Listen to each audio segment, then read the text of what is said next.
A shocking new Avengers Doomsday theory is making waves across the Marvel community, and if it's true, it could completely flip our understanding of Steve Rogers' ending in Avengers Endgame. According to insider My Time to Shine Hello, when Steve went back in time to return the Infinity Stones, and then stayed to live a quiet life with Peggy Carter, it wasn't just a touching farewell to the character. It was, in fact, a ticking time bomb for the entire multiverse. Marvel fans already know about incursions, thanks to Doctor Strange in the Multiverse of Madness, catastrophic events where two universes collide and annihilate each other. But what's being suggested now is that Steve's decision in Endgame caused one of these destructive chain reactions, splintering timelines and creating a mess that could spiral into full-blown multiversal collapse. And if the theory is correct, Doom's top priority isn't Loki, Kang, or even the Avengers. It's Steve Rogers himself. Not just to take him down in battle, but to erase him entirely, as a way to fix the multiverse and stop further incursions. This isn't about petty revenge. It's about a man, or in this case, a dictator genius in armor who genuinely believes he's the only one capable of saving existence. From his point of view, Steve Rogers isn't America's golden boy. He's the original domino that knocked over the entire multiverse, and in Doom's eyes, that's unforgivable. But here's where it gets even more interesting, because this isn't just wild fan speculation. Marvel's own directors have already given us a clue that makes this theory much more dangerous. Back in 2020, long after Avengers Endgame had fans debating the Steve Rogers timeline problem, the Russo brothers finally broke their silence. And what they revealed adds gasoline to this Doom wants Steve dead theory. They confirmed that when Steve went back to return the stones, he didn't just slot himself into the main MCU timeline and replace his younger self. Instead, his choice to stay with Peggy Carter created a branched reality, a separate universe where Steve lived quietly, aging naturally alongside Peggy, while his younger self was still out there fighting Hydra, battling aliens, and eventually leading the Avengers. That means for years, the MCU had two Captain Americas existing at the same time, a retired old Steve living in secret, and a young, active Steve carrying the shield. Think about that from a multiversal stability standpoint. For the TVA, that's a red flag. For Kang, it's an opportunity. But for Dr. Doom, especially one written as a cold, calculated savior of the multiverse, it's a problem that demands correction. If Doom views duplicate anchor beings as multiversal fractures, then Steve's quiet retirement isn't just sentimental, it's dangerous. From Doom's perspective, erasing one of the Steves could seal that branch and stop further incursions. And that makes Rogers, not Loki, not Kang, not even the Scarlet Witch, the real threat to multiversal survival. And if you're wondering how Doom could even know all this, that's where the theory takes another sharp turn. For Doom to make Steve Rogers his #1 target in Avengers Doomsday, he'd need more than hearsay. He'd need proof hard evidence that Steve's time with Peggy didn't just bend the rules of reality, it broke them. That's where the multiversal intelligence game comes into play. In the comics, Victor Von Doom is not just a sorcerer and a scientist. He's a master of gathering secrets from across realities. The MCU version could easily be written the same way, using stolen TVA tech, hacked multiversal archives, or even Loki's own branching timeline charts to pinpoint incursion triggers. And here's the thing, Steve's case would stand out like a flare in the dark. Imagine Doom analyzing multiversal data and spotting the moment in 1949 when a man who shouldn't be there appears, living a full life with Peggy Carter despite his recorded death in the ice.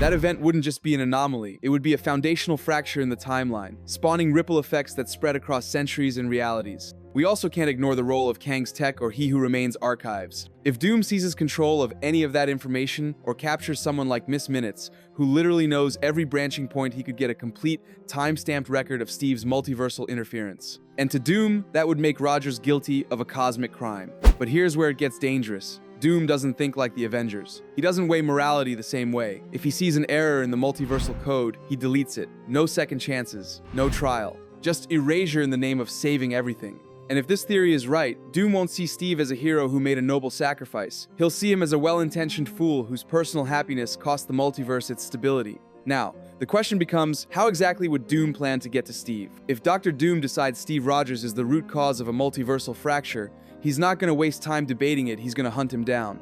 But here's where things get tricky. Which Steve does Doom target? There's the elderly Steve we met at the end of Endgame, peacefully sitting on that bench. And then there's the younger Steve from the branch timeline, still in his prime, living in the 1950s with Peggy. From a purely tactical standpoint, Doom would want the younger version. Taking him out would erase decades of branching consequences in one decisive strike. And if this theory is right, Avengers Doomsday might open with a very personal mission. Doom traveling back into that branch reality, armed with technology powerful enough to bypass TVA lockdowns. This is where that Luke Cage codename from the set leaks suddenly makes more sense. If those suburban house set photos are connected to Chris Evans' scenes, they could be Doom's entry point, a false flag operation where he arrives disguised as an ally, maybe even warning Steve about a fake threat, earning his trust just long enough to strike. But there's a more brutal possibility. Doom might not bother with deception at all. He could show up with his full armored regalia, forcing Steve into a fight on his own front lawn. This wouldn't be some multiversal battle against armies. It would be an execution masked as a duel, the stakes deeply personal. And this is where the emotional punch lands. For Doom, this is just code repair.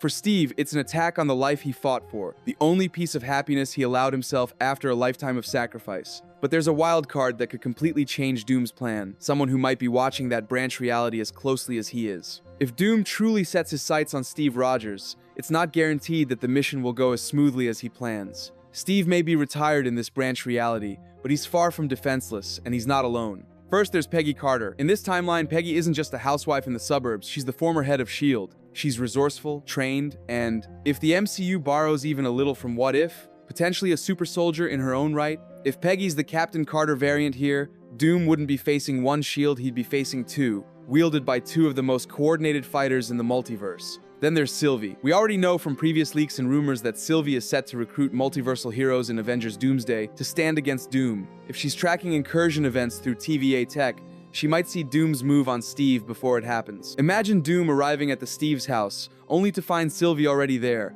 warning Steve that the man about to knock on his door isn't a savior, he's the executioner. And we can't forget Sam Wilson. If this theory is true, and Sam learns that Doom is targeting the man who once handed him the shield, there's no chance he'd sit this out. Sam might not be a super soldier, but he's a tactician and a leader, and bringing him into the mix would create a powerful emotional moment, the new Captain America, standing between Doom and the old one. This is where Avengers Doomsday could pull one of its most gripping narrative moves, a multi-layered rescue mission. On one side, Doom, believing he's correcting a cosmic mistake. On the other, Sylvie, Peggy, and Sam, all willing to put their lives on the line to defend Steve.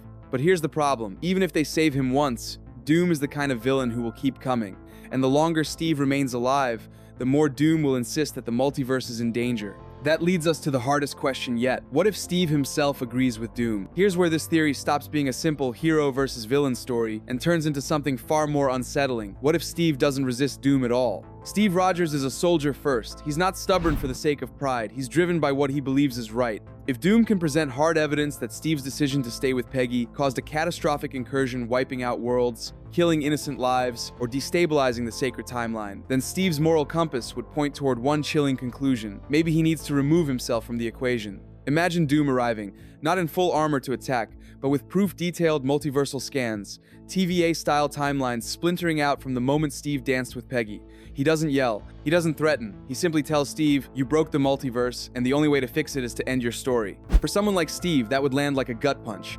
He already carries the weight of every soldier who didn't make it home, every civilian caught in the crossfire, every friend lost along the way. If he truly believed that his happiness came at the cost of countless other lives, could he live with that? Here's the tragic twist this wouldn't be. Doom manipulating Steve into a fight. This would be Steve volunteering to make the sacrifice. And from Doom's perspective, that's the ideal outcome. No battle, no risk of defeat, just a willing correction of what he sees as a cosmic error. But this is where things could break the audience's heart. Imagine Peggy stepping in, refusing to let him go. Imagine Sam arriving just in time to hear Steve say, it's the only way. And imagine Sylvie trying to explain that the multiverse is too complex to pin its fate on one man's removal. This sets up an impossible choice, one that would pit Steve's unwavering sense of duty against the people begging him to stay. And if Marvel really wanted to twist the knife, they could have Doom standing there, silent, letting Steve make the decision himself, because he knows exactly how this man's heart works. And if Steve does agree, the next step isn't just about one man's fate, it's about what his loss means for the Avengers, the multiverse, and even Doom's true endgame.